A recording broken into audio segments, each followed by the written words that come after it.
Welcome to the Mangrove Community, strengthening the community one branch at a time.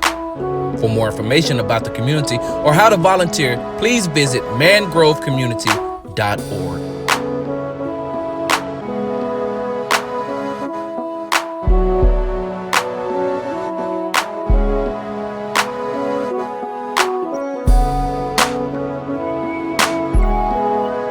All right, welcome back to another episode of Mangrove Community Presents Reasonable Doubt. We have our special guest here today, Dave Lewis. He's the founder of 2ndchances.life nonprofit. Just to let you know a little bit about the nonprofit, 2ndchances.life is an organization committed to removing the stigma associated with the word felon, and it's attached to those affected by systemic injustices. Our goal is to reduce recidivism. Oh Lord, I'm gonna get caught up on recidivism by not only advocating for those in marginalized communities, but more importantly, providing resources and guidance to those who truly desire to thrive in society. And so I'm gonna introduce Dave here. I met him working in the community. This guy does a lot of great work. So tell us a little bit about yourself. First of all, thank you, Carl, for having me. Yes, sir. Appreciate everything. Like, I don't believe stuff just happens. You know what I'm saying? I always believe in like the divine power that's greater than us, that aligns our paths and stuff. And so when you're doing the work, like, you always run across other people doing the work. So I appreciate that. Thank you both for having me here today. It's secondchances.life. Everybody just says second chance of life. .life. Yeah. And I try to throw it in there the second time. So No. secondchances.life. Yeah. It's like, Got you. but that's our domain and everything. It's all the same. Like, good. But yeah, our whole goal is to reduce recidivism in the community, and by taking, I believe in a holistic approach to solving a lot of the challenges, every challenge to me, in the community, in our world, because you can't do this stuff alone. Right. It's impossible to think that one person has a solution for an entire community. And our focus is solely on what I think is one of the biggest issues that plague us is prison, incarceration, jail, slavery. Right. These X's on our back that last forever. Like, if you get a felony, it's impossible to get that off your record. Right. And so with that being said, I mean, now the numbers have gone up. I think now we have 2.2 million people incarcerated on a daily basis. Wow. It went from 1.5 to now 2.2 million. It's absurd. It is. So with your program, how do you assist people with that X on their back? Because this is something that's all too common in our communities. We all have someone in our family, if not a few family members, that deal with the prison system in one form or another. So how does your program assist people coming out? Got it. So we, again, like I talked about, we take a holistic approach, but we have several different partnerships in the community in Houston, Harris County. We've been here 2 years and we built some pretty good partnerships. So one of the things that in starting Second Chances that we identified was, what are some of the needs that people have that are coming out? Like true needs. Like, most people, when they're coming out, are coming back out into a world that has already said no to you with a felony on you. Right. So a job, like, most people need a job. Right. So that's one of the things we focus on, jobs. And that's the first question they ask on a lot of applications. What do you look for jobs that hire felons, or do you advocate for them when it comes to getting jobs? Or? So one of the things that we were able to do, we were founded in California. So in California, like, there's an organization called Crime, Safety, and Survivors and Justice, and we were able to we partnered with them locally. They're in Houston now, so they made changes on a legislative level. Okay. So that's a legislation thing, like removing the box from applications, from housing. Right. In Texas alone, as soon as you check off the box at a lot of places, they're going to throw your application in the trash. They're not even going to consider you. And that's discrimination. We just hadn't got to the place where the proper things need to take place to get those things removed, because that is discrimination. And it goes back to even the same thing with housing. Mm-hmm. Like the Fair Housing Act of 1968 does not protect people that have been caught up in the system. Right. Like if you go down the list and you look at all the people that are protected, if you have a felony, you're not on that list. Right. And so that is something that we are focused on. That's been our main focus, housing and jobs, but specifically housing, because if you don't have a place to stay and you can't put a place in your name, you're homeless. You know, you're homeless. And what everybody, if you've done your time and you paid your debt to society, when you come out of there, minus a couple of heinous crimes, you should be set free and your citizenship should be restored immediately. Right. Justice is not paying for something over and over and over and over. Justice is paying for something once. Right. And especially if they say it's a system to rehabilitate you, then if you come out, then their system should have worked to where you can go be a regular citizen all over again. And it's up to you to make the right decisions or the wrong decisions as to, you know, whether you get caught up in the system again, or if you live your life the way you're supposed to, then you shouldn't have any limitations. And that goes back to addressing the why in society.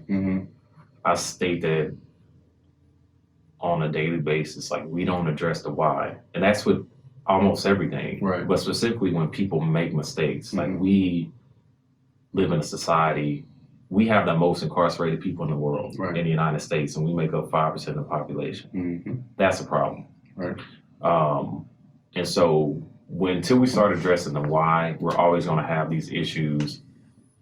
And until then, instead of waiting, we as a community have to save ourselves. Right. We have to find a way to grab a hold of our brothers and sisters, our young kids, before they make a mistake, or even after they make mistakes, and have a safe space for them to come where they can navigate this space, because it doesn't make our community safer. Right. If someone can't get a job, if they can't get housing, they're turned into things that are illegal, things that are criminalized to survive. There's not very many positive alternatives out there when you can't give a person a legal job, housing, things like that. Man, that's tough. So creating that safe space, creating businesses within our communities, because if you have a felon, it doesn't stop you from opening up your own business and things like that. Is that something you kind of, and I know not everyone can start their own business, but some people come out and they are business minded. Do you have any resources available to people like that? So there's tons of resources. Like we have partnerships with different job skills programs where Workers Defense is a fairly new organization to Houston that we partner with, and they basically they take you and they put you through a training program, a 6-week training program, and that you get into the unions with that. There's a painters union, the electrician union, the builders union. So that is opening up doors, because the key is to have different tools in your bag. The challenge with that is people need a base. Like you need a job. You need to be able to support yourself while you're getting these other things. Like if I can't get my basic needs met, how do I go to these trainings? Like how do I go to these different places? How do I fill my tool bag when I can't even eat? I don't have a roof over my head. So it takes gas to get there. Even if you're riding the bus, it takes absolutely, and that's hard to come by if you don't have a job. Right. And so not everybody. And then you need money to start a business. Right. You need money. You need resources. You need support to do all those things. So some people have that. We have a guy who I'm super proud of. He's been out 3 months, spent 18 years in there for, I think it was drugs. And he just got an opportunity for a 6-figure job after our event last week. which is phenomenal. So fingers crossed Wow. that he made it to the last steps in that to get the role in that. But he also is he's a phenomenal person, but had the support of his family the entire time he was in there. Right. His wife never left him. Gotcha. But just think about the whole family is in jail. I mean, for your wife to stay committed, and think about how hard that is for the wife, how hard that is for the kids. It's a lifestyle change for the entire for family. everybody. But to have somebody hang in there with you and to love you and support you, and hey, it's like you have no choice but to come out and do the right thing. absolutely, Because you can't let all those people down who held on to you for that long. and kept it. I mean, and to keep your mind and to keep your sanity and to keep your focus and to stay hopeful is powerful. So people need that kind of support. But then everybody doesn't have that support. So is it a way that we as the people could support people? Yeah, people, even letters and stuff. Like it's important that people get letters. Like there's an organization called Path to Justice, St. John's Church. That's where they're housed at, and this is something that we're going to start doing too. But every Wednesday they write people that are incarcerated. So they take every Wednesday night. And people come in and they write letters to people that are incarcerated. That's pretty cool. And that's so important. I have my brother's in prison right now for opioids. Try to give him 25 to life for opioids. For opioids. Things that just should not be criminalized. If somebody's selling opioids or if they're on opioids, why are we not being offered rehab? Why are we being criminalized for things, and why is rehab not even on the table? Right.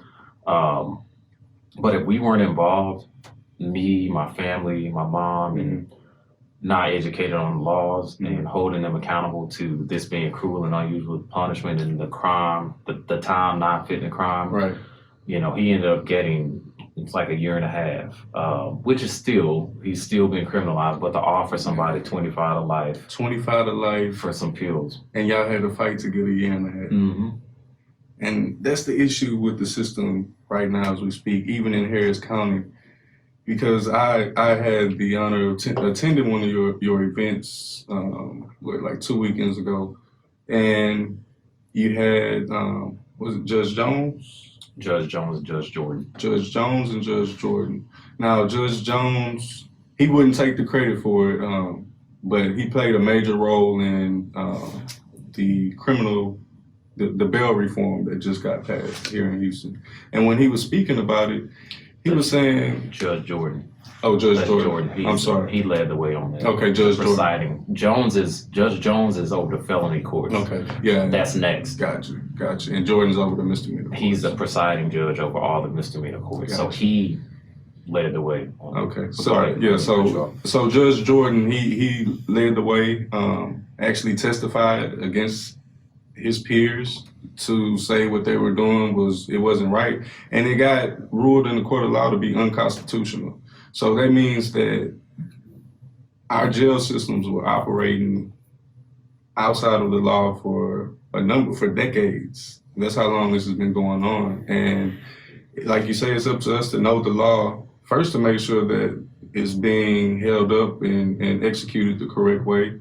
And then if it's not, it's going to take us to take it to the courts and to the legislature to get to get things corrected or get things back the way they should be in the first place. So it's important. It's so important to have the right people in the right seats at the right time. Right. They're both young. They're both from our community. They both understand the injustices that come with the color of our skin. Right. And also to have the support of other people. Judge Jordan having the support of the rest of the judges. He had some lawyers. It wasn't easy. Like he had, you're talking about being a Democratic African-American judge that sided with the plaintiffs. Right. Like this was brought when does a judge take the side of the plaintiff, like go against his peers to side with the plaintiffs? And I haven't heard of it. but that's huge. It is. I mean, you're talking a lot. about somebody that understands what this does to our communities. Sandra Bland will be alive today with this. I mean, she was in $500 for having a cigarette that she wouldn't put out in her car. So I guess we need to back up a little bit for those who don't understand or haven't been keeping up with it. How was the bail system being ran before versus the new bill that was passed? Right. So, just an example. Say if you go to jail for traffic tickets, you have outstanding tickets, and they stop you, whatever. Right. They may set your bill at $10,000, $5,000, somewhere in there. If you can't afford that and nobody can bail you out, you basically sit there until you go see a judge. And that can be weeks, months. I mean, it just depends on how fast they move. And of course, we're talking about a jail system that's slow. Right. And so you're just sort of sitting there. So just think about, because someone didn't pay traffic tickets, you run the risk of losing your job. If you're a parent, single parent, you're probably going to lose your kids. Right. A lot of things. I mean, you're talking about just not being able to It's afford like a snowball effect. And all of that is unconstitutional. That's against the Constitution. Like, everybody has a right to a fair and speedy trial. And all the statistics show that if someone in River Oaks goes to jail for a DUI, or that's any of those crimes, or for tickets, and they can afford to bail themselves out, no statistics show you that makes our society safer. Right. The other side will argue that we're just letting criminals go free that have committed crimes. A traffic ticket is not something that you should be sitting in jail for days or weeks or any of that. Losing your job, family. And there's a law of parties. If you're with me and I commit a crime, say it's some kind of petty theft, and you're with me, we're both going to jail. So if I committed the crime and I have the money to get myself out, you didn't even commit the crime, and you still sitting in there because you can't afford to get yourself out. Wow. I mean, you're talking about, it's things that should not be criminalized, and you shouldn't be set this excessive bail for things that are not. You're not doing things that are harmful to society per se. Like, if you're doing stuff to harm yourself, what's the alternative? Like, we're not looking at alternatives. We're not looking at why. Like, if someone is going to steal something, you probably need it. Right. So let's look at what they're going through and what resources we got to help them out and get them out of this Absolutely. situation. Redirecting someone, instead of sending them to jail, sending them to someone like Second Chances. Like, this person is homeless. This person needs a job. Or enrolling them in a job program, enrolling them in resources. All those things are cheaper. Like, Harris County spends, on average, a day, taxpayers' money, $500,000 a day on containing people. Wow. When you can just have a program to try to get them on the right track, and that'd be the last time you deal with them in the system. All from something outside of just punishment. Right. Not saying that you disregard the crime or whatever, but not everything needs to be criminal. The 80% of even people in prison are low-level offenses. We're not talking about these heinous crimes. Right. And this, I guess it is an example. I was able to meet with the Aldine ISD school district today. And one of the guys, he gave me an example of one of the programs he would like to put in place. Instead of suspending a child, if they are facing suspension, if you have vocational training or vocational programs, or if you have a community garden, let's put them out in the garden and teach them something, teach them a skill. If you have a landscaping business, let's borrow him for that day he's suspended and get him out there and put him to work and teach him something at the same time. And it may open up their young man eyes to it being more to life out there, more ways to get money. Because a lot of times that is the problem with our young men, our young women, is money and the lack thereof and the lack of the resources to get it. So it's up to us to come up with creative ways to, to offer our children and our young adults, alternative in our communities. And then the sad part about that is, how did we allow this system to start criminalizing our kids at the age of 10? Like, how did we get there? Like, I've been gone the last 15 years or whatever, but just coming back and just seeing how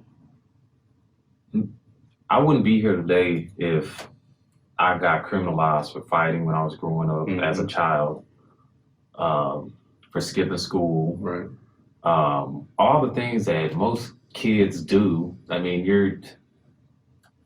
you do stuff as kids that just should not be criminalized, and so I just cannot, I can't wrap my mind around how this system continues to attack our community. And we have people that look like us that know about these things that are not bringing this stuff to the community, because somewhere we're failing. Like, we're failing to get the information to the people that need it, so that we can arm ourselves and equip ourselves with defending this stuff. And part of it falls on the way our communities are policed. And like you say, it's an attack. It's a direct attack on our community.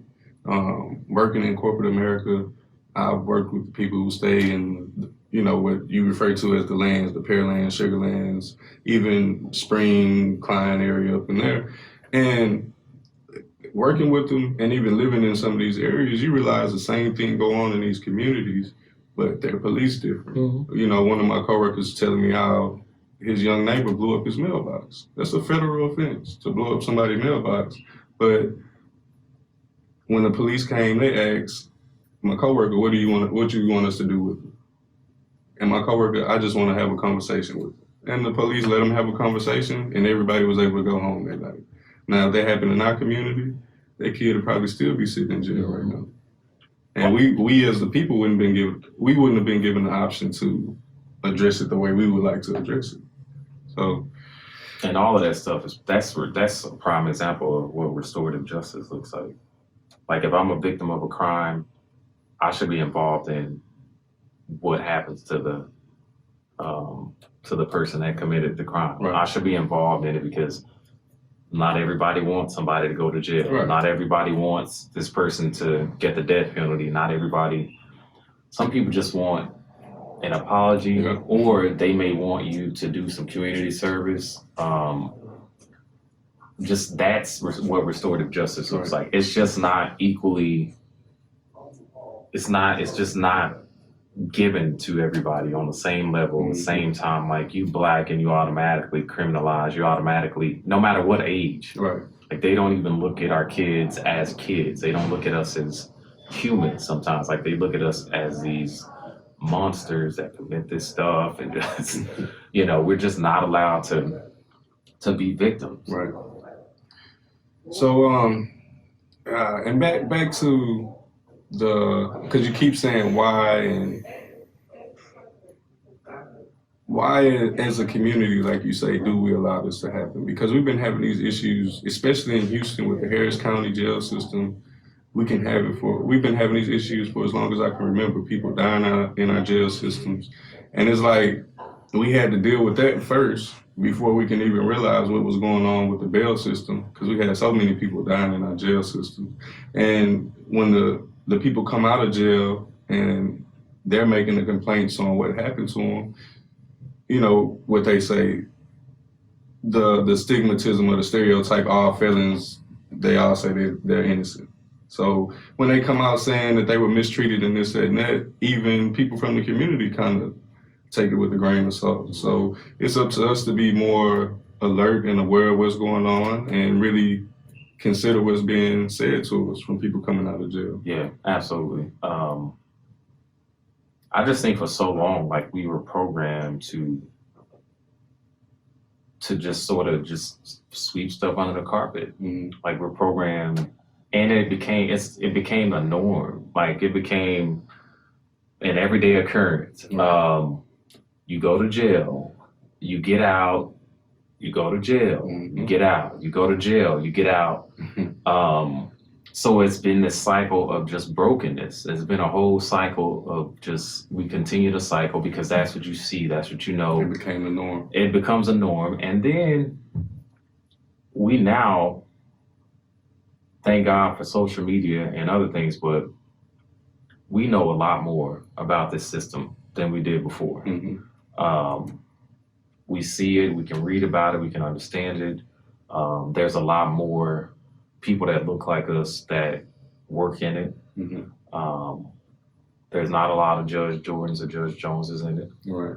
There's a lot of people that look like us, but that could care less about.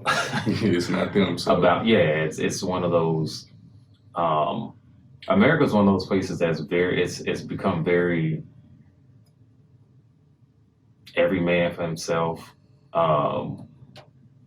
In order to get the dream and get the sack, you gotta leave everybody else behind. And, it's this whole mentality, like we've lost our sense of community. We've lost our way and stopped fighting. It's almost like a class thing. It's like, and it's always been big, but now it's like, it's every race. It goes across every spectrum. Once you're making a certain amount, you can move in a certain community, then you made it, keeping up with the Joneses and everybody following everybody to these certain areas, prominent communities. And I feel like all the resources are getting drained out of our communities and we don't realize we're the ones playing a part as well. Yeah, because I think when we make it, we forget about the stuff that matters. Like I think as a community, we still have this poverty of the soul.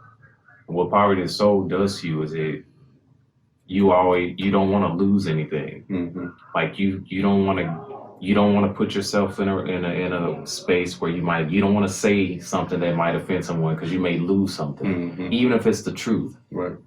You don't want to say it. You don't want to address these things. You don't want to go talk to this person because you may lose something, especially money. Right.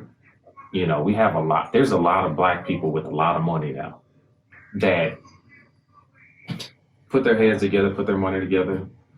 We could have so many resources in the community. Definitely. We could eliminate our housing issues with just the amount of wealth that we have in this country, right. Not even the world, but just America. But most people, if it doesn't affect them, it doesn't matter to them. It doesn't, and nobody, people can build wealth. You can't, when you leave here, somebody else is spending that. Oh, yeah, for sure. It's going somewhere else. And of course you want to leave it to your family and those type of things. And I think that's great. But some people have way more than enough money, and not saying that you can save the world, save the whole community, but we don't have the economic power. We don't have it, and I think it's getting there, but we don't have it. We don't have it yet, and we are leaders. Like it's a new day now. I'm excited about Houston, especially those like Judge Jordan, Judge Jones, and they, we're on the front edge of this is history, right? But they're out front leading it. But us as a community, like you say, even economically, we're not there. And I don't even think we have the infrastructure in place to get there because we don't have the businesses in our community. So the moment the Black dollar comes into the community, it goes right out because we're going to go spend it at Walmart. We're going to go spend it somewhere outside our community. Even the communities that are becoming diverse, you still see who the actual business owners are. So the money's staying in their communities. So how do we build that infrastructure if we're not staying in our communities to make sure that the Black dollar circulates within the Black community? Because I think one of the ways is, and I say this all the time, is that when we do have leaders and people in positions that are over the community, like city council, mayors, like when they start gentrifying our community and bringing these businesses in, there need to be clauses and policies where that money goes towards resources in that community. Like, you're making money off this community. How do we put this back into the community? Right. Not you put this store in this community, but you live in River Oaks, and your money goes, when you spend your money somewhere else, you don't spend it here. When you set your gas stations up in the community, you set your dollar stores up in the community, you set your grocery stores up in the community, your beauty shops, your cleaners, your dialysis center, all of that stuff. When it comes to like community planning and stuff, if you're going to bring it in here, how much you giving back to the community? Right. What's the trade-off? What's the trade-off? And that's really how you start to build economic power, and you start adding things to the community. Right. You know, so we have to start demanding. We have to start demanding things that we want. We have to start holding people accountable to the things we want. Like, we don't hold people accountable. We don't hold ourselves accountable. Like, if we put somebody in office, we elect you, you need to do what you say you're gonna do. Right. Not us having to come beat down your door and stand in front of your office and pick in front of your stuff because you lied to get in office to get our vote. You know, and now all of a sudden it's like, you know, this issue, I mean, the people for some reason are afraid to address Black issues. Even Black people that get in these roles don't want to, they don't want to address our issues. Right. But that became a stereotype within itself too. The angry Black woman, the angry Black man, or the militant. When you get into those positions and you're yelling, you know, Black this and Black that, and they try to paint you that way in the media per se, but us in the community, we know what's going on. How do we get around that stigmatism? Because that's something I see every day in the media, is that, we need to get over it, or that's so long ago, or it's a lot of conversations about reparations right now. So it's like, as a community, we have a lot that we have to get together on and figure out what direction we want to go as a community as well. Yeah, but I don't think you can't be afraid. Like, you can't be afraid to say what you know and what's true. Like, the facts are there.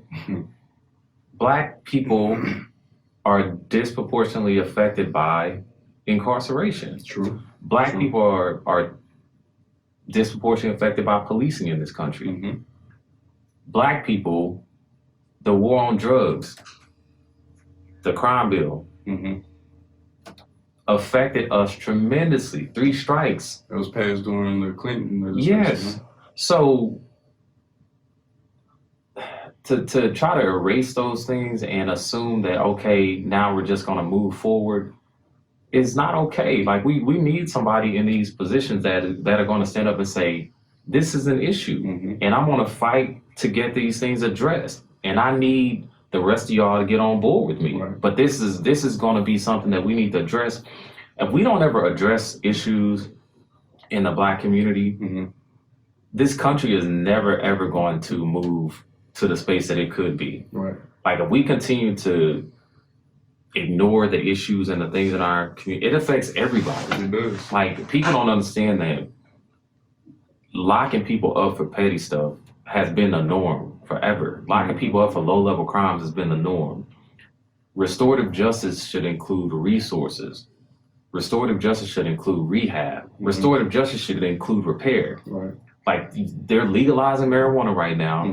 They're moving to do that in Texas. You locked us up in the 90s for it. So those that have backgrounds and records for that, there should be some repair. You should restore their record. Right. You should repair their record. Right. And they shouldn't have to go through Anything. any steps to do Anything. it. Right.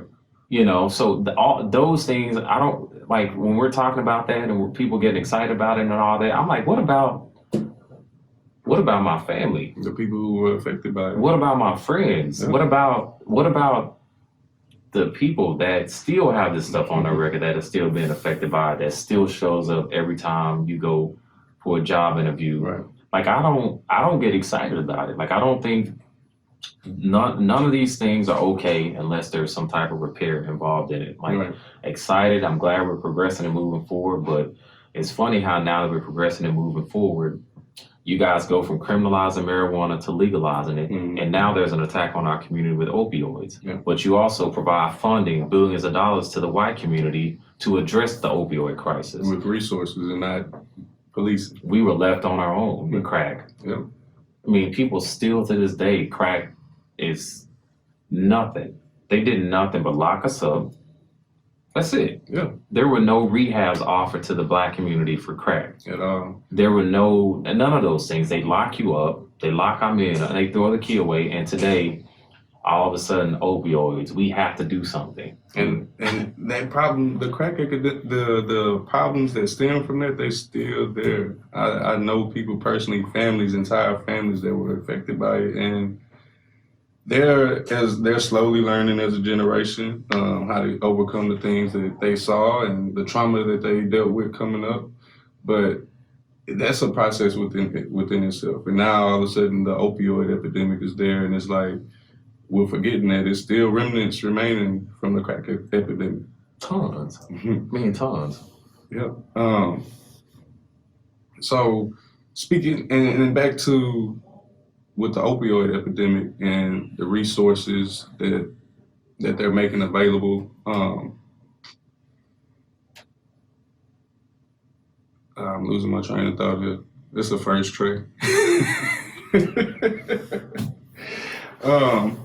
So I hear you speaking about all of this, and I love the work you do in the community. I love the team you have with you. How did you get started in all of this? I come from the communities that I advocate for and I'm talking about. I was one of those ones that I was like, when I get out of here, I'm out. Right. I'm never coming back. And so, like I said, I got kicked out of school. I fought every single day. That's what we did. Like, we weren't trying to kill each other. We just it was fought. just the norm. Yeah, and today we still alive. We still love each other. We still see each other. One of my best friends and I got into a fight. We best friends now. But that's what we did. We just that's kind of all you knew. Right. That was how we would talk to settle things. You know, you have an issue, and if you can't talk it out, then you fight it out, and we shake hands and we friends after or the next day. So. Yeah, and it was sort of like we just grew up surviving. Like, it wasn't necessary that you had. I always say this: to be black in this world, you have to fight. You know, you always have to fight, but it doesn't have to be physically. But that's neither here nor there. But that's sort of how we hash things out. And I got kicked out of school, had to move, all kinds of stuff, and all those things were just pain. I was in pain. Like, I was, we didn't have a lot of money.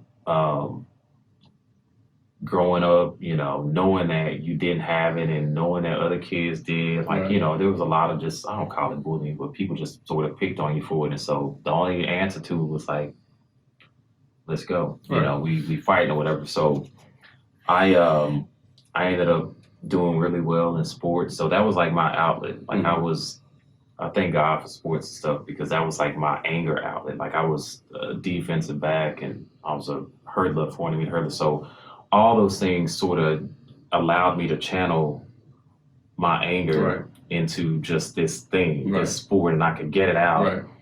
And because I was always academically, I didn't have any problems, but it was just more so, just acting out.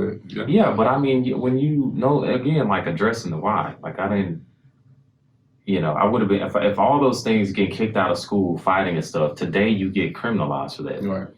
I didn't get criminalized for that. So thank God. Ended up, being able, getting a scholarship to go play sports and changed my life.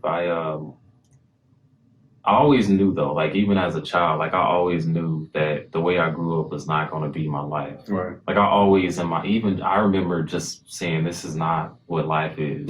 This is not, and I talk about this a lot, but my mom was abused every day growing up. Same dude. Domestic violence back then was just like, whatever. Like, they wouldn't even arrest the dude. She finally got a restraining order on him. And we grew up, and you just kind of feel helpless, you know. And I kept being like, why is she going back to this dude? You know, if she just couldn't get away. So my brother at 15 beat the guy up, and the guy died from the injuries. So my brother got charged. At 15? And my mom. And your mom? What they charged her for? Aiding and they charged her with like assisting in the.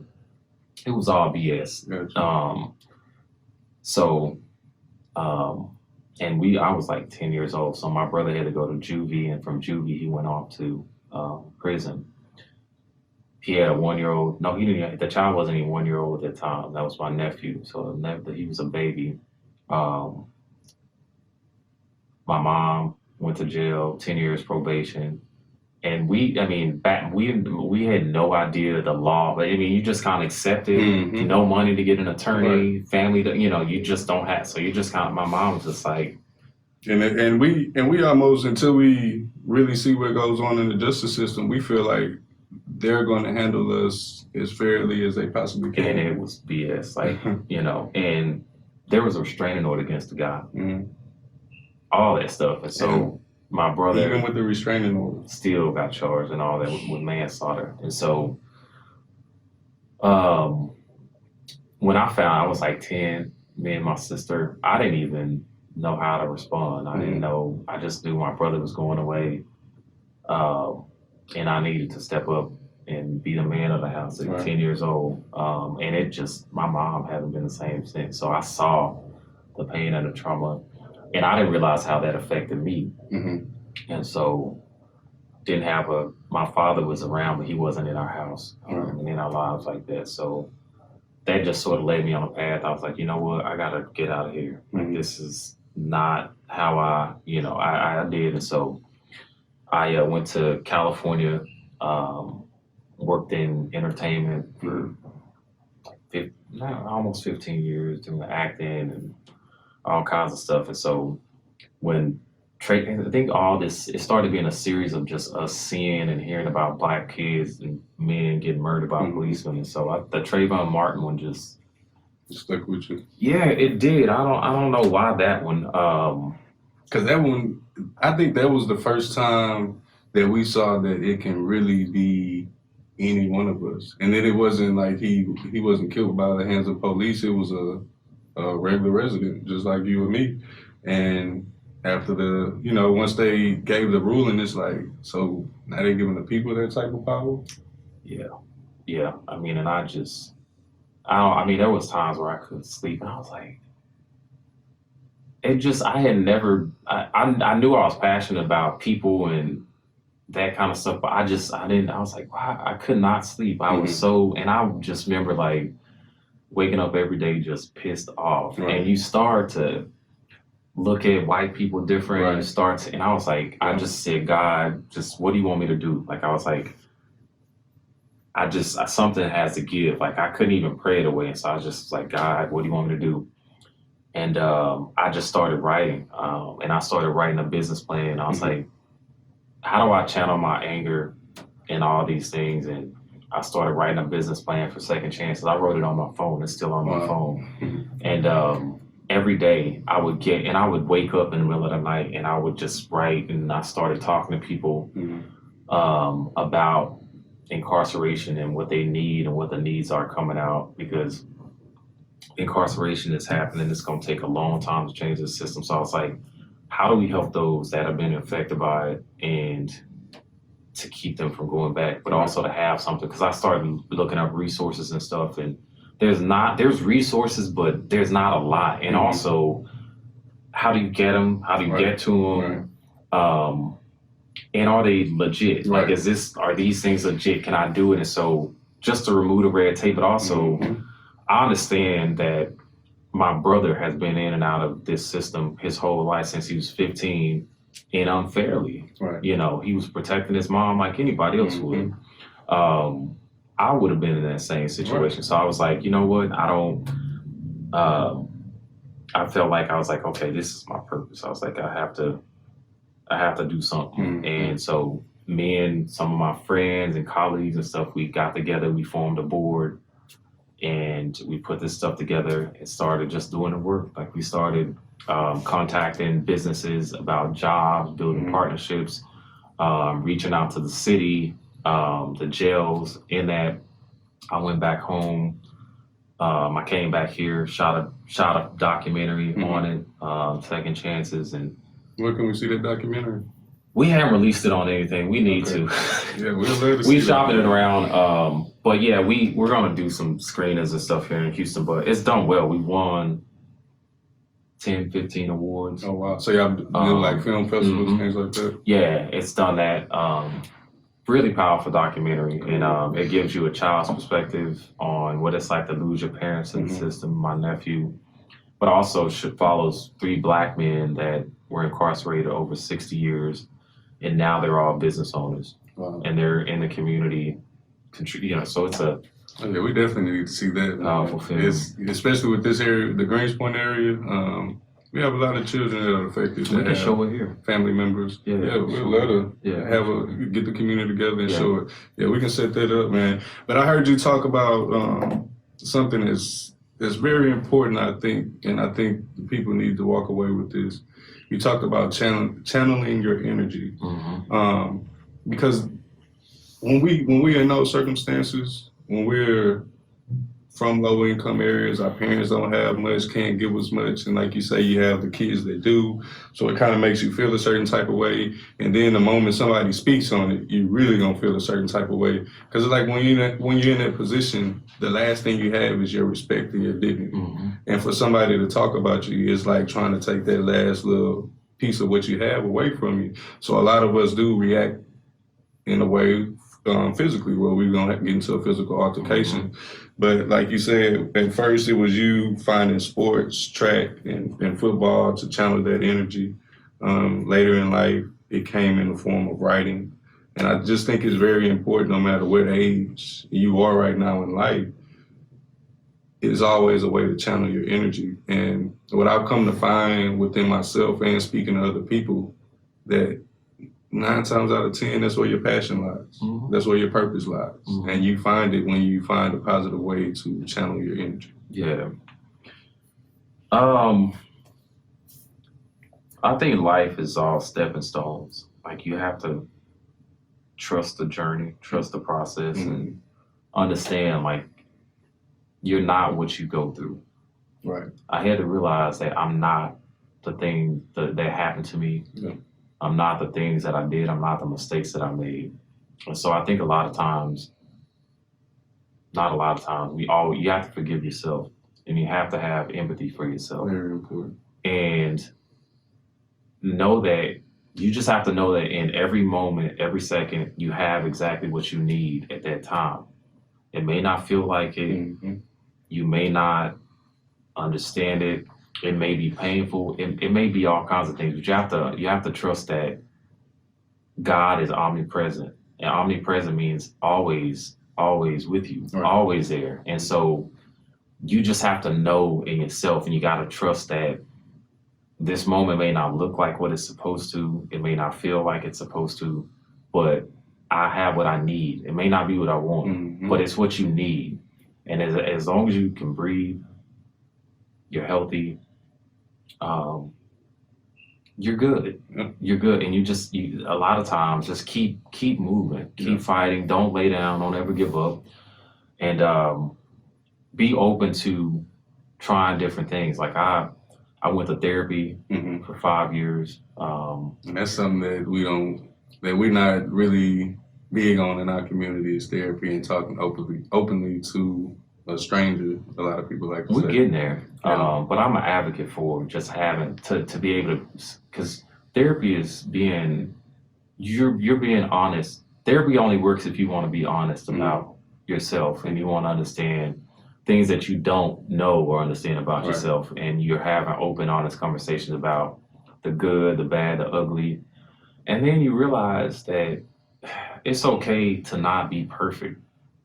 It's okay to have things that don't look good, things that I did just not what people think they are. Like, it's okay to be human. Like, humans are just not perfect. And I think we want to wear these masks and these things that make people think that we're a certain way, and we, you know, it makes us feel good about ourselves. But you find purpose in understanding who you are. Like God is finding God is finding yourself. Like you find you, and when you find yourself, that's when you move closer to God. You know, you're not gonna just find God in a church. You're not gonna find God, you know, in all these places that you may think you are. Like God is in you, and the journey in this life is understanding who you are and what your purpose is. But the only way you're gonna do that is you got to seek yourself. Like you got to continue to figure out.